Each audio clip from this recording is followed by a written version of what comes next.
في حاجة بتخلي حملك تقيل شوية، اللي هو اول ما بتتغير مع ربنا انت بتفتكر ان ايه، الناس تقول لك يا فلان شوف انت اتغيرت ازاي، انت بقيت حلو قوي خالص بقى. انا عايزك وانت بتتغير مع ربنا تتوقع ان في ناس كتير جدا هتتريق عليك. تتريق. وفي حد حصل معاه كده؟ لوط. انا بحب لوط جدا، يعني شخصية لوط دي غريبة كده.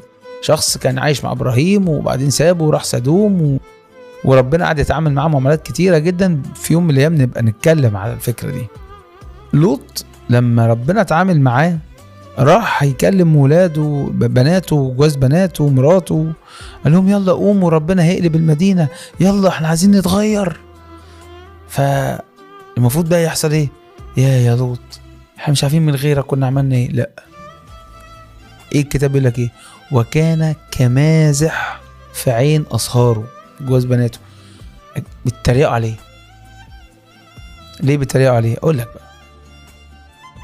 فاكر قلنا على حلقة كده عايزك تتابعها، يعني اكتب اسمها ضريبة الحرية، ان كل حرية ليها ضريبة وتغييرك ليه ضريبة. اللي انت عملته قبل كده ما كانش شوية بيني وبينك.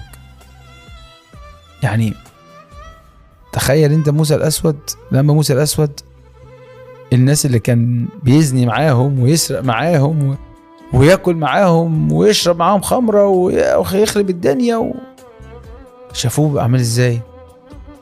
يا أبانا الذي في السماوات يا إلهي أنت عظيم قدوس.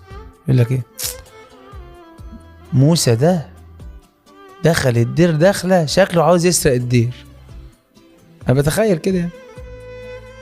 فيقولوا لا انت هتعملهم علينا، هو احنا عاجنينك وخبزينك، ده احنا فاهمين يا ابني انت.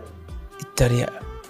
يبقى واحد يا عيني ليل ونهار على القهوة، شيشة وسجاير وشتايم وغلط وكل حاجة غلط بيحصل، يعني بيعمل حاجات كتير غلط. فجأة يقول لهم ايه؟ لا يا جماعة انا مش هاجي النهاردة القهوة. ليه؟ اصل انا احضر القداس بدري.